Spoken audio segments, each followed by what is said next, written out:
You both nod.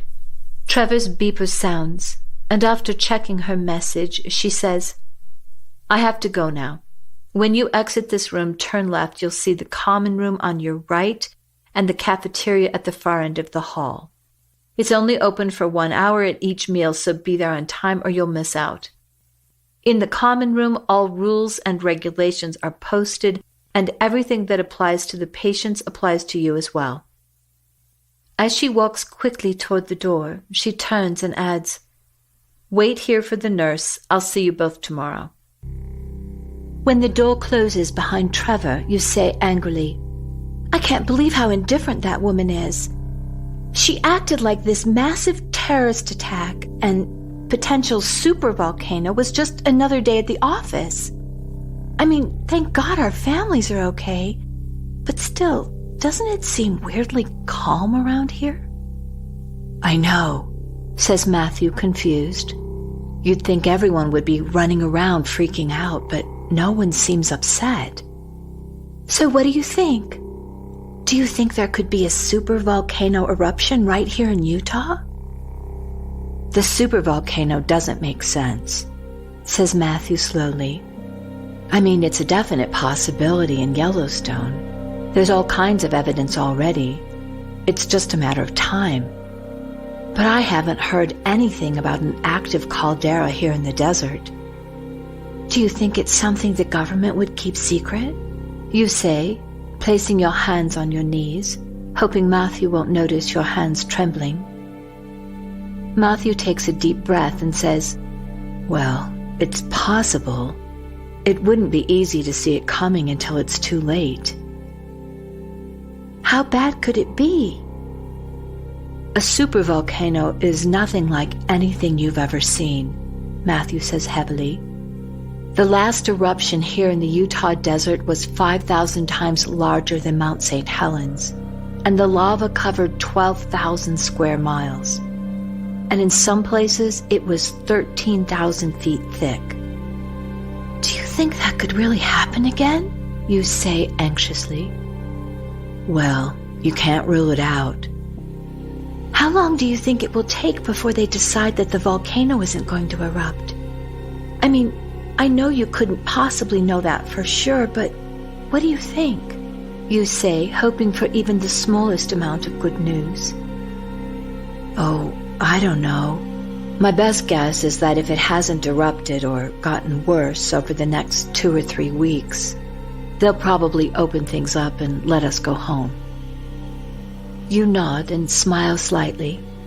Okay, I could live with that, you say optimistically. The door opens and a stocky male nurse in gray scrubs with freckles and curly ginger hair appears. Right this way, he says as he holds the door open for you. As he ushers you to an adjoining hospital wing for your physical exams, you say, Excuse me, but is there any way we can contact our families? Or is there a way to get a message to them so they know we're all right? He speaks politely and says, I'm sorry, there's no unofficial communication during lockdown, but I'm sure your parents have been notified. Looking at you sympathetically, he adds, I don't make the rules. I know it seems unfair, but here we all have to live by them. You and Matthew are shown into separate rooms for your exams. Your dirty clothes are taken, and you're given green scrubs and security passes which you wear around your necks. The passes display your name, weight, and a specific barcode that allows for different levels of security. After your exam is complete, you are sent to the common room where you wait anxiously for Matthew. There are only a handful of patients present, most of them middle-aged. But there's one man who immediately stands out. He's quite elderly, his hair is white, and he shuffles around the room looking at the floor, quietly muttering, -74.85, 16, -102.59, 033, 0. You suddenly have a strange déjà vu feeling, but even that isn't quite it. It's more a feeling you can't identify. Familiar, yet somehow the context is different. Then you notice a woman sitting by herself at a table. Against all odds, you recognize her immediately when you see that she's wearing pink slippers. But even so, you can't remember how you know her until Matthew enters the room and sits down next to you. "Matthew," you whisper emphatically, "I dreamed this." Then you stop as you realize you had also dreamed that he was in a hospital bed unconscious. "There are some things that still don't make sense," you say, taken aback. "But see that woman sitting over there by the television? I remember her." Matthew looks at the woman, then back at you and says, "How much of your dream do you remember?" "Enough to tell you I don't think I was dreaming. I think I was here," you say, your mind racing. "How's that possible?" says Matthew earnestly. "Wait, forget I said that. How would we explain anything that's been happening to us?" "I know. I feel like I'm in some kind of weird reality show, and there are hidden cameras and microphones all over the place." Suddenly you stop. "Oh shit," you say as you flip over your security pass, looking for a small microphone, but nothing is there. "Oh my God, look at me. You'd think I belonged here." "It's okay, Amelia," says Matthew gently. "I think it's safe to say we're most likely in some level of shock." Then looking at the woman again, he whispers, "What do you remember about her? Anything?" "I know I sat with her at a table and talked to her. It's weird, maybe it was a dream," you say, confused. "Well, somehow you must have been seeing the future," says Matthew at a loss. "But what does it mean?" you say, shaking your head. A very masculine-looking young female nurse with short-cropped blonde hair approaches you and says, "Dinner will be served in just a few minutes. I'll show you to your rooms, and then you'll go to the dining hall." As you walk down the hall, she adds, "For your security, your bedrooms are locked at 2200 hours and will automatically unlock at 0630. Breakfast is at 0700. Everything you need is in your rooms. Toothbrush, toothpaste, soap, etc. You can sleep in your scrubs and you'll receive fresh clothing tomorrow. Amelia, your room is 102, and Matthew, yours is next to hers, 104. She says, indicating your rooms with a wave of her hand as you pass by without stopping. Showers are at the far end of the hall. Men and women alternate, so read the schedule to know when it's your turn. All right, then come this way for dinner, she says in a businesslike, though not unkind manner. Standing in line at the cafeteria, you whisper to Matthew, "This seems like a combination of our high school lunchroom and what it's probably like in prison." "Good thing the food's labeled, otherwise you'd never know what we're eating," Matthew shoots back under his breath as you suppress a laugh. No one is particularly friendly. Women with hairnets and white uniforms serve the most unappealing, overcooked food. There's nothing fresh, and nothing even looks edible, but you aren't hungry in any case. After being handed your trays of mystery food, you and Matthew sit down at a table next to a wall and pick at your food. Everyone in the cafeteria is fairly quiet and subdued, except the old man who is still muttering, minus 74.85, 16, minus 102.59, 033, as he shuffles along with an attendant carrying his meal tray. When the man reaches your table, he stops and glares at you. The attendant tries to grab his elbow and redirect him to another table, saying soothingly, Come, Admiral Birdie, someone is already sitting there. You can sit over here." The old man refuses to budge and stares angrily down at you, raising his voice as he says furiously, minus 74.85, 16, minus 102.59, 033. Matthew moves toward the wall and you scoot down the bench next to him. And then you say to the old man, "It's okay, you can sit here. I'm sorry, I didn't know this was your seat."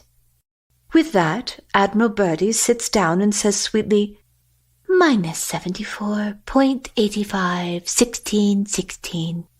Minus 102.5903330, as if he is politely thanking you. You are filled with questions and suppositions to share with Matthew, but you feel self-conscious without knowing why. The old man is clearly harmless, and you really don't have anything to say that would get you into trouble. At least that's what you hope. But still, you're more comfortable sitting quietly and just observing the others in the room. During the course of the meal, you notice the old man needing help from time to time. He reminds you of your grandfather who'd had a stroke, and you find yourself automatically helping him to reach his glass of water, or you pick up a piece of silverware as it clatters to the floor. But you quickly learn to wipe it off before you give it to him, otherwise he would insist on eating from the dirty silverware.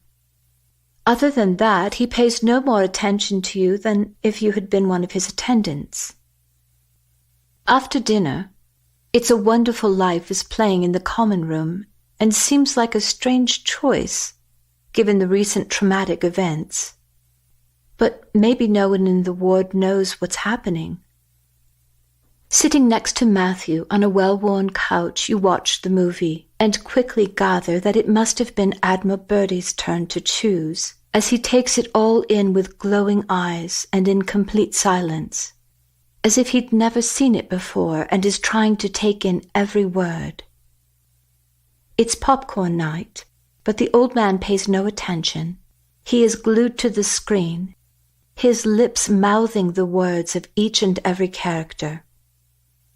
You bring him a bowl of popcorn and set it on the table next to him. "This is for you if you want it," you say kindly. To your surprise, he looks into your eyes with perfect clarity and whispers so softly you have to bend down to hear him. "I'm not crazy," he says genuinely. "When you get inside, go to the library." "What do you mean, inside? Inside where? What library?" you whisper, confused and completely surprised that he seems so lucid. But the old man had already turned his attention back to the movie and is mouthing the words of one of the characters as if he had not said a word. You quietly puzzle over what the old man had said to you. Is he just crazy, or is there something he's trying to tell you? Finally, you give up trying to figure it out and focus on the movie. This is a favorite Christmas film you watch every year with your parents, but it's even worse this time because you don't know if you'll ever see them again. When the movie ends, Admiral Birdie is once again muttering his favorite sequence as you take his bowl, put it in the tub, and then return it to him. "Can I help you up?" you say, waiting for his permission. He looks at you with perfect clarity and nods. Once he is standing, you try to release his arm, but he puts his hand over yours, making it clear he wants you to walk with him. As you walk down the hall, Matthew on one side and Admiral Birdie on the other, the old man drops his head downward and says quietly so that only you can hear, "You'll be going inside. You'll know you're there when you get there. You must go to the library or all will be lost." Just before you arrive at your room, a sudden wave of panic washes over you as you remember the bedroom from your dream. Thankfully, your room is nothing like the vision. It is white, simple, and quite ordinary, with sterile linoleum floors. It could have been a small college dorm room, except that it has no windows. The little room is less prison-like than you'd expected, but the bed frame is plastic and screwed into the floor, just as you'd remembered from your dream. There is something mirror-like embedded in the wall, but there is no sign of either a toilet or a sink, and this brings some relief knowing they'll have to let you out sooner or later. At 10 p.m., the doors automatically click shut. You hear the lock sliding quietly into place and ending with a slight click as the overhead light fades into a soft nightlight. You sit on your bed, unable to sleep, your body exhausted but your mind racing. Finally, you get up and pace around the room, thinking about everything the old man had said to you. Try as you might, you can't come to a single successful conclusion. Even when you think about Asha and the idea that this might actually be a virtual reality game, it still makes no sense. Asha said that feelings navigate the game, but what could you possibly feel that would change what's happening? The idea's crazy. Still, there's a part of you that wishes you had stayed longer to listen to what Asha had to say. At last, you flop down on your bed, close your eyes, and in the silence of the still room, you suddenly become aware of every sound around you. You hear the footsteps of someone walking slowly up and down the hall. Most likely one of the nurses or an attendant making their nightly rounds, briefly stopping to listen at each doorway. Though you shift back and forth between dream state and reality, you never realize that you had fallen asleep until you suddenly wake to your room literally shaking beneath you. Jumping out of bed, convinced it's an earthquake, you pound on the door to be let out. But no one comes. No one is in the hall making rounds, and you can't hear a sound. You rush back to your bed and slide underneath, breathing heavily. Then you hear a voice. "Amelia, is that you?" says Matthew quietly from the other side of the vent. "Did you feel that?" you say anxiously. "The earthquake? Yeah, I couldn't get anyone to let me out, so I got under my bed." "Oh my God, so did I," you say, panicked. "I couldn't get out either." Another tremor shakes the floor, but it isn't as severe this time. "Matthew?" "Yeah." "Do you think it's safe to talk here?" "I think so. I doubt they have microphones under our beds," says Matthew lightly. Then more seriously he adds, "Is there some reason you're afraid?" "I just don't know. I mean, everything Trevor said made sense, but why would they bring us here? We're not special or important," you say, puzzled. "We are a bit different if you think about it," says Matthew thoughtfully. "What do you mean?" you say as you reach for your pillow and tuck it under your head. "Well, I've been thinking about this, and I agree.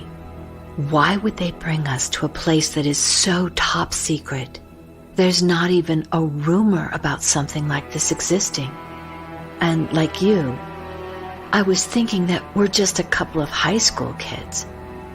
Why would the military get involved in finding us?" "I don't know what makes us different," you say, trembling slightly. "Don't you think the timing is a bit odd?" says Matthew pensively. "I mean, we're not really sure what happened to us.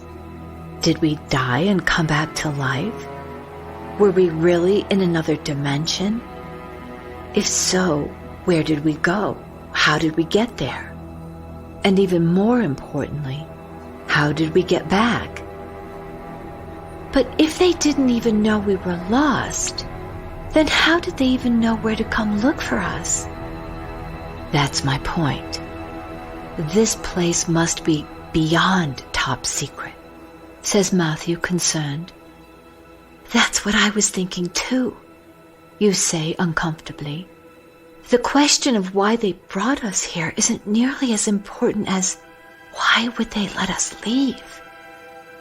"I know. That's all I've been thinking about." "How do we even know they're telling us the truth about the terrorist attacks?